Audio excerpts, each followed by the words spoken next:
Bom dia, sétimo A, boa tarde, sétimo B. Então vamos iniciar aí nosso ano de 2021. Infelizmente, ainda em um formato não convencional, não retornando ao presencial 100%, mas ainda utilizando as ferramentas que já utilizávamos em 2020 e que tem colaborado aí para as nossas aulas e o nosso desenvolvimento, ok? Então vamos dar início ao sétimo ano de vocês, ao período letivo do sétimo ano, e início aí ao conteúdo, aos objetos do conhecimento da nossa apostila, ok? Então, como apoio, assim como a aula online ou o presencial para a parte dos alunos, eu vou continuar fazendo essas gravações porque é uma forma de colaborar e ter um material de apoio depois, ok? Então eu vou manter as gravações.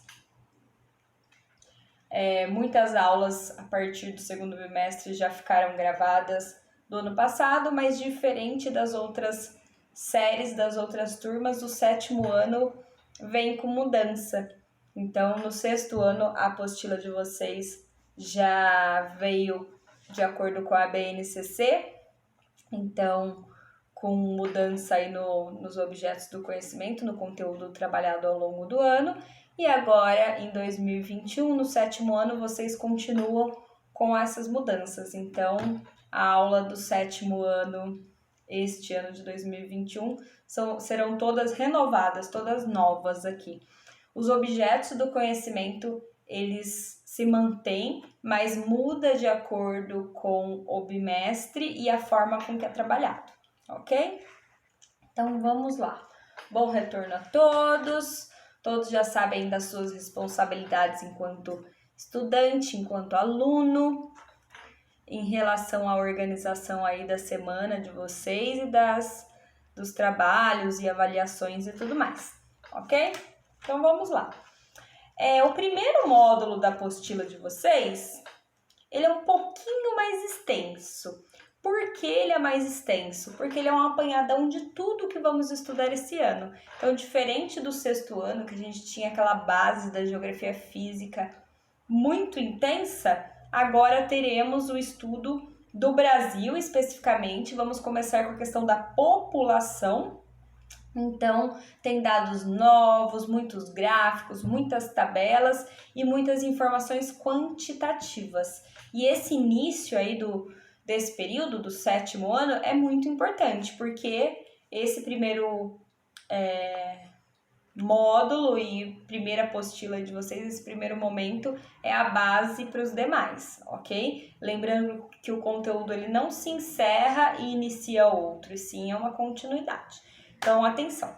O módulo 1 é a população do mundo e do Brasil. Então, eu vou fazer no mesmo molde que eu sempre fiz com vocês. Então, ter como base a apostila, lógico, e pontuando todos os tópicos, fazendo a explicação. Este primeiro vídeo eu vou fazer assim, né?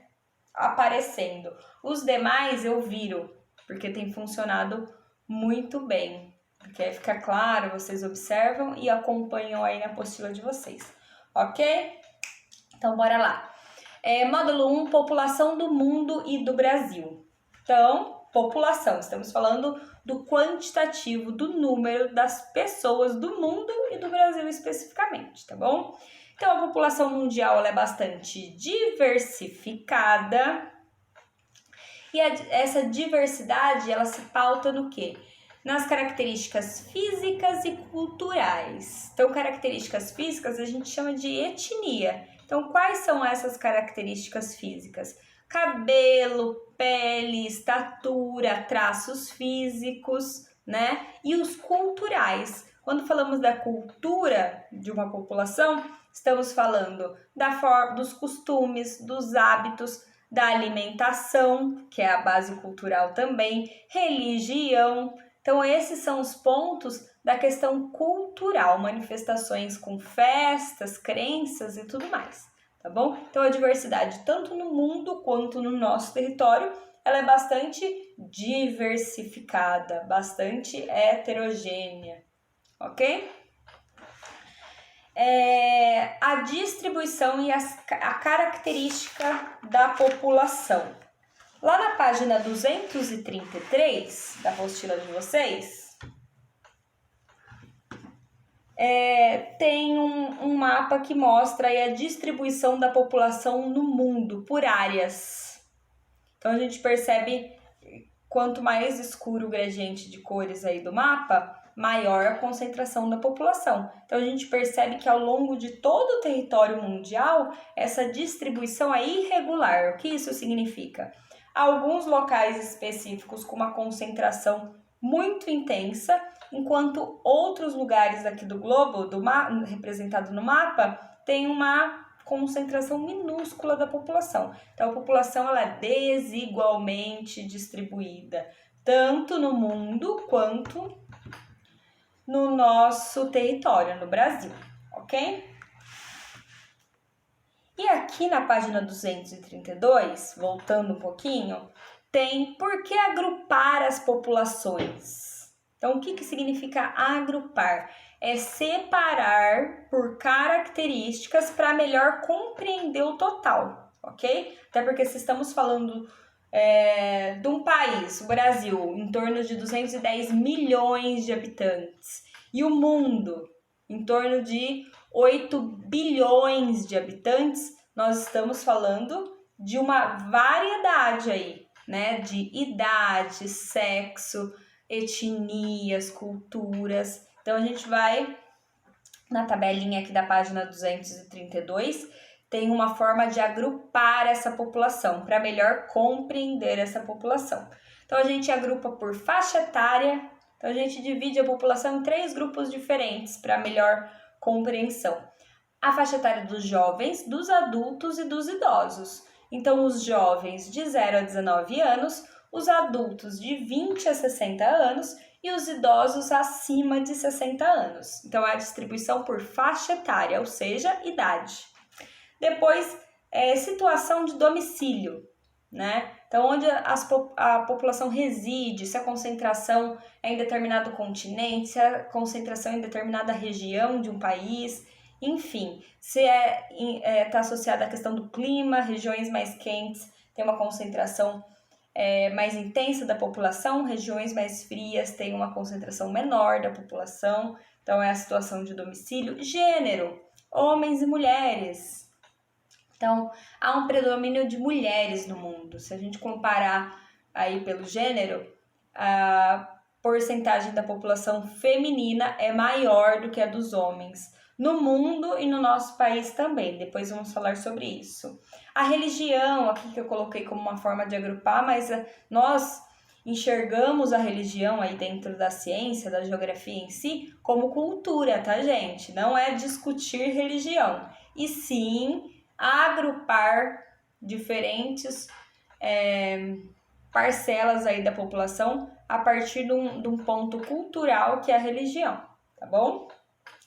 Então, essas são as formas de agrupar a população, dividir, separar a população para melhor compreender. Depois vamos entender que essa forma de agrupar, dividir, separar é para melhor administração, né? Então, cada sociedade a partir de maior de predominância ou menor predominância aí de grupos da população, vai ter um investimento maior em uma área, menor investimento em outra. Então, é uma questão de administração, ok?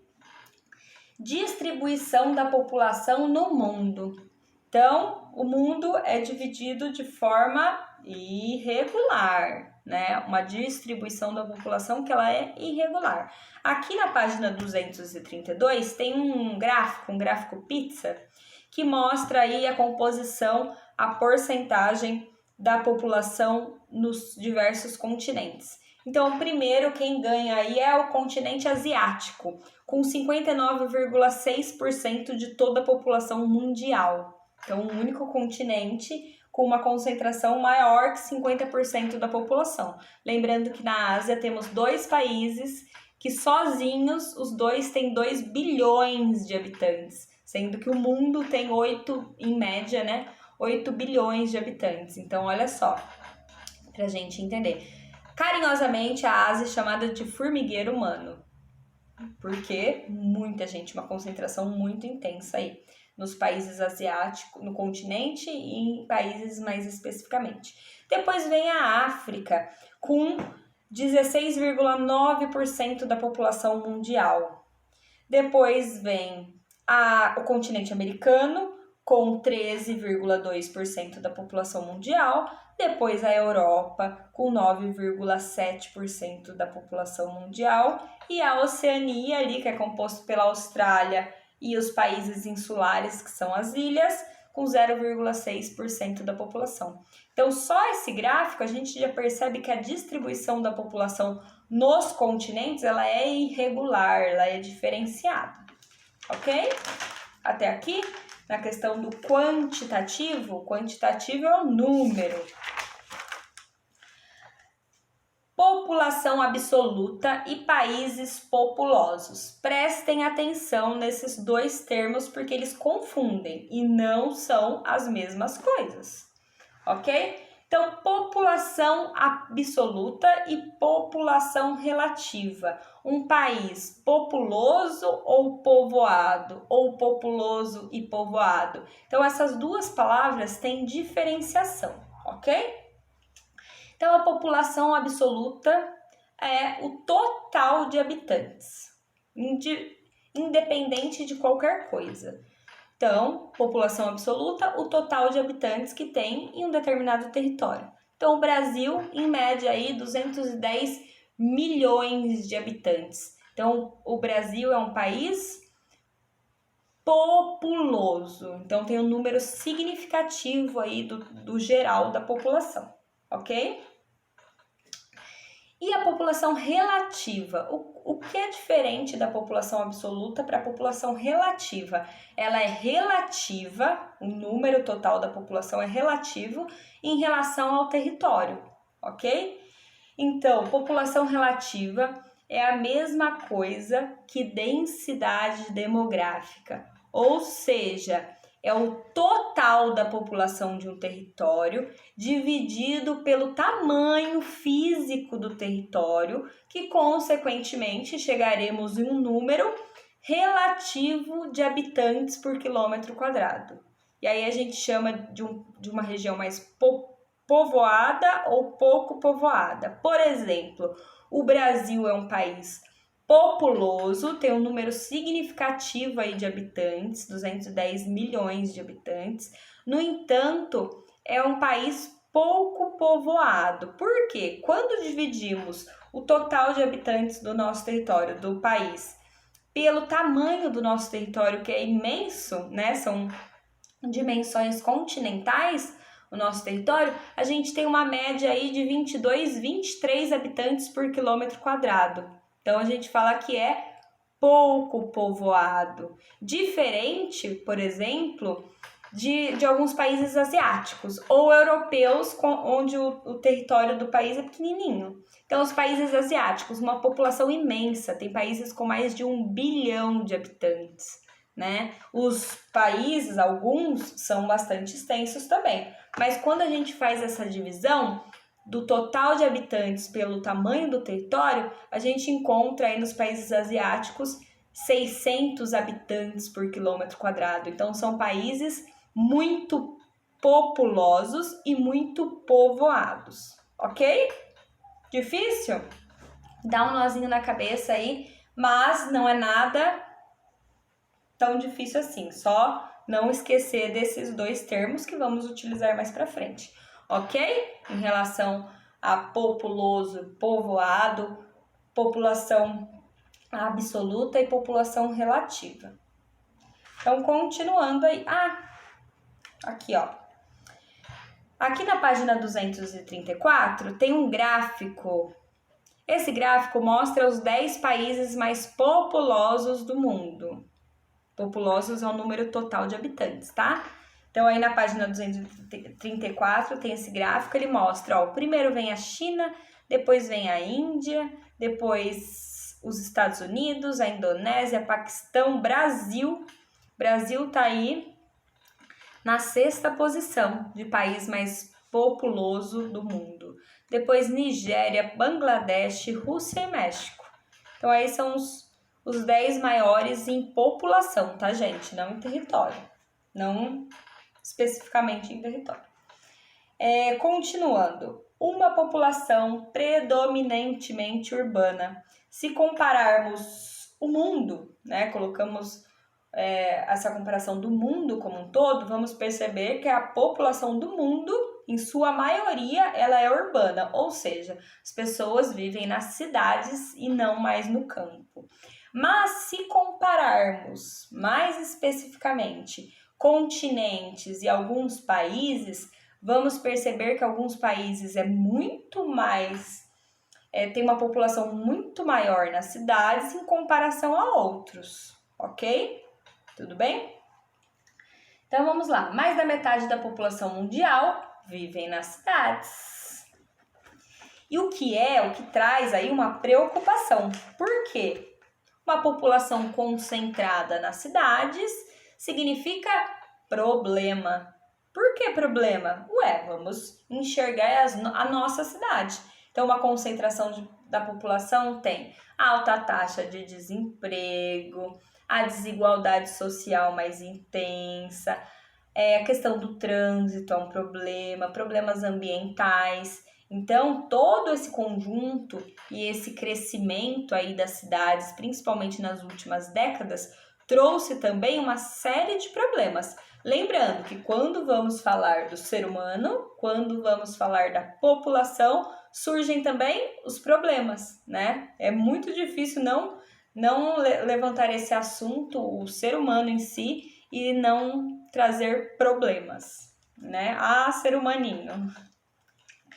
Então, continuando.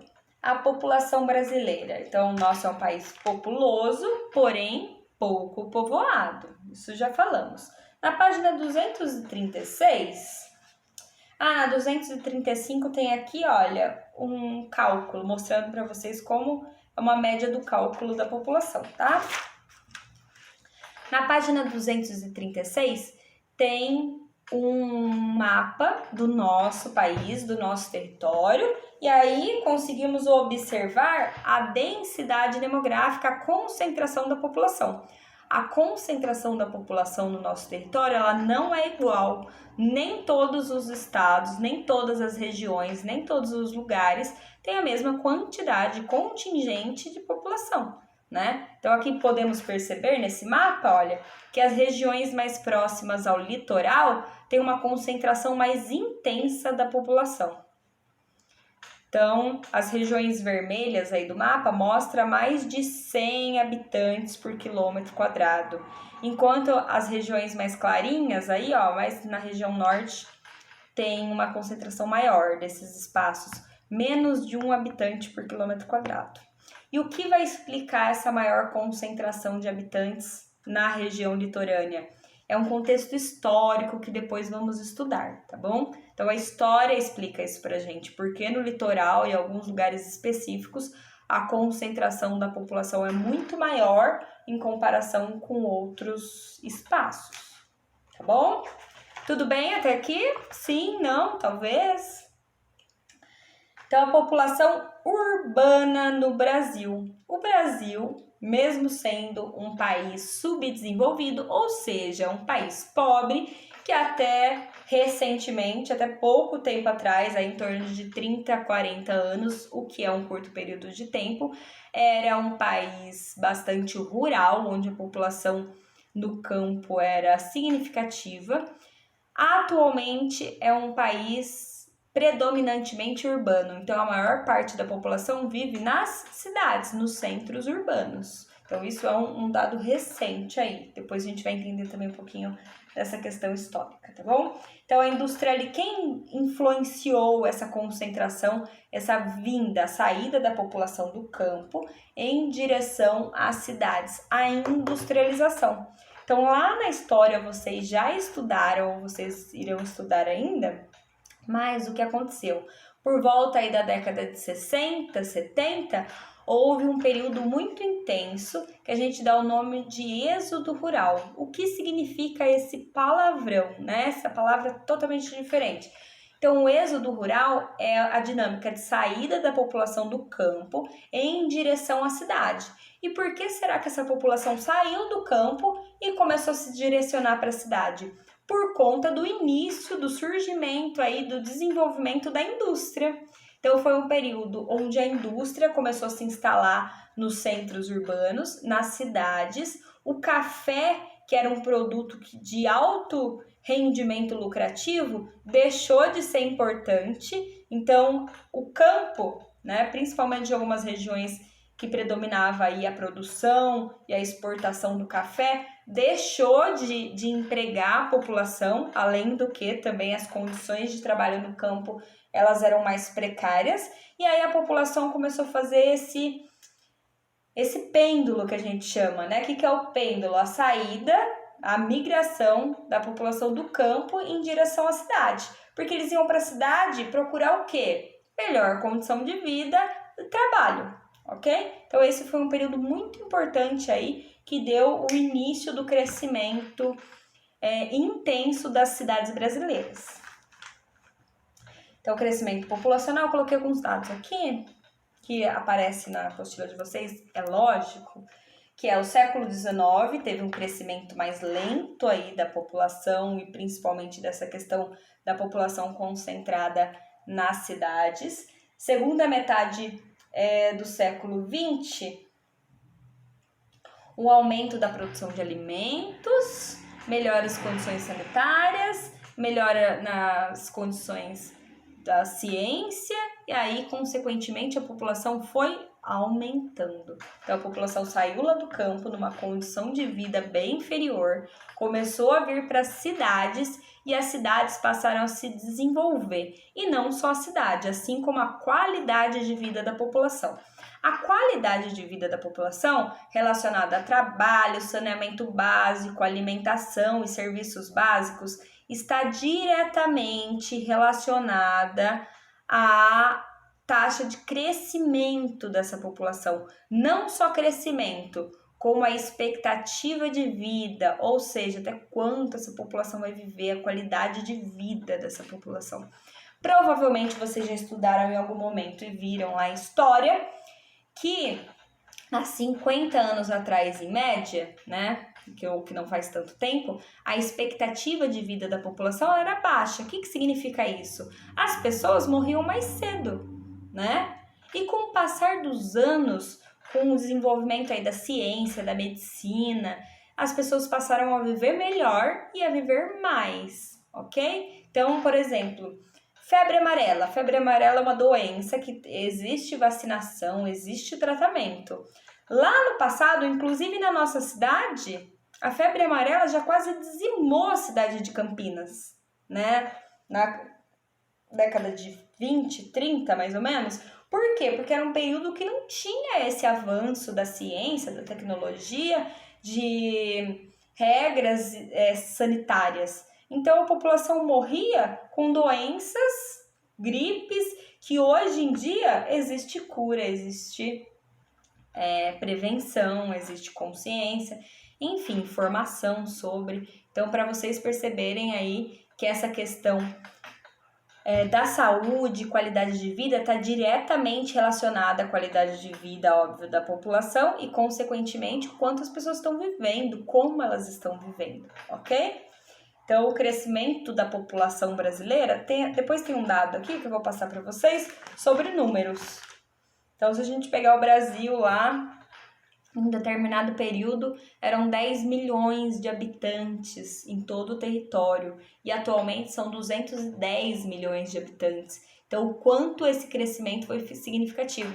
Ah, mas a população aumentou assim porque as pessoas passaram a ter mais filhos. Não somente por isso, né? Vamos entender daqui a pouco o que é esse crescimento vegetativo, mas por conta do desenvolvimento desses outros pontos, ok? Gente, tá muito longo hoje esse módulo, mas eu vou gravar ele completinho aqui, tá bom?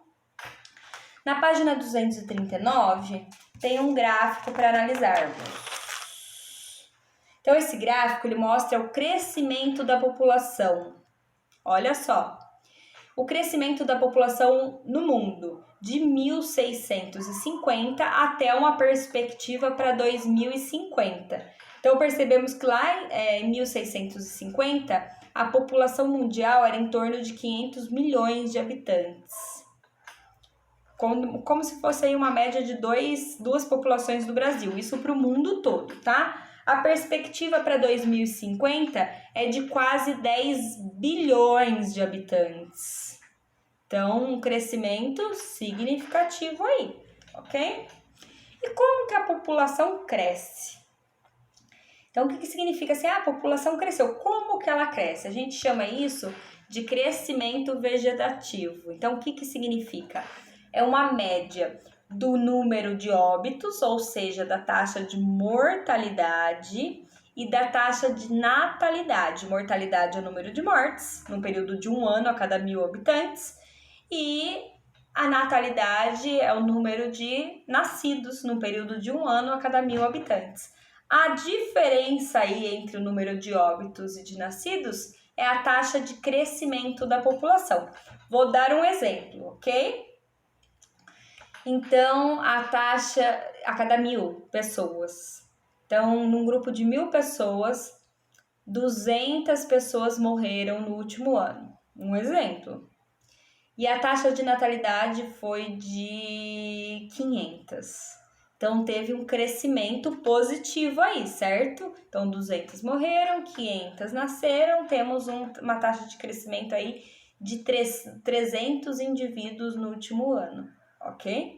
A cada grupo de 1.000. Agora, multiplica aí, pensa nesse montante, nesse número relacionado ao nosso mundo. Então, a taxa de crescimento para algumas regiões ela é maior e outras regiões menor, e vamos entender isso nos próximos módulos, especificamente. Tudo bem? Então, o crescimento vegetativo é a diferença entre nascidos e óbitos no período de 1 ano. A questão da migração também. Então, o Brasil tem 210 milhões de habitantes. Daqui a 1 ano ele pode ter 250 milhões de habitantes, um exemplo. Então, o que pode ter acontecido? Além do crescimento vegetativo, a migração. Então, as pessoas saindo ou entrando do território. Então, elas são contabilizadas aí também para esse crescimento. A taxa de natalidade é o número de nascidos, a taxa de mortalidade é o número de óbitos, a taxa de fecundidade. Alguns termos vamos usar daqui a pouco novamente, tá bom? Nos outros módulos. A taxa de fecundidade é o número médio de filhos por mulher e idade reprodutiva, ok? Então, em média, quantos filhos as mulheres brasileiras têm?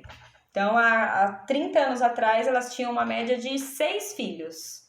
Uma média, tá? Porcentagem aí. E, atualmente, tem uma média de 2. Então, o que significa que a taxa de fecundidade diminuiu. Falaremos novamente mais para frente. A expectativa de vida. Em média, até quantos anos a população está vivendo? Então, a população brasileira, há alguns anos atrás, tinha expectativa de vida de 65 anos. Atualmente, a média de expectativa de vida do brasileiro é de 78 anos. Alguns países, como o Japão, é de quase 90 anos a média. Ok? Vamos falar sobre isso no próximo módulo, no módulo 2. E aí existe uma tendência mundial em relação à população mundial.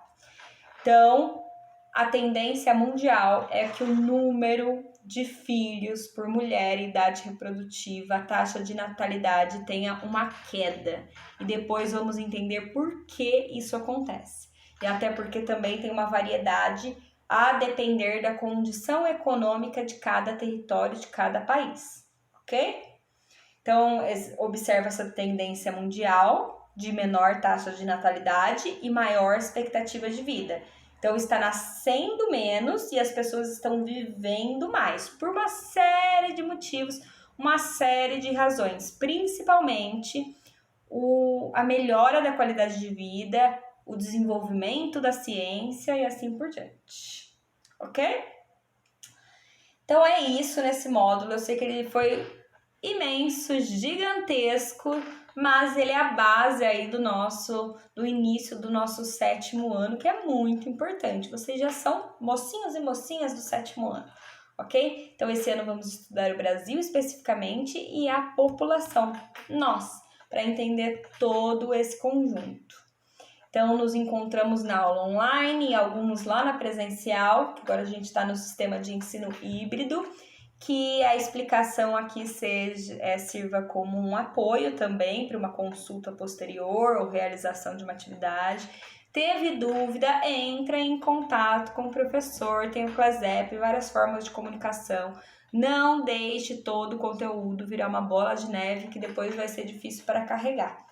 Combinado? Então, realizem as atividades. As atividades desse módulo são extensas, mas todas de interpretação, principalmente de gráficos, ok? Porque esse momento é muito importante, até porque temos uma questão quantitativa de números muito intensa, tá bom? Então, até mais, realizem a atividade, se organizem no estudo e a gente se encontra na próxima. Tchau!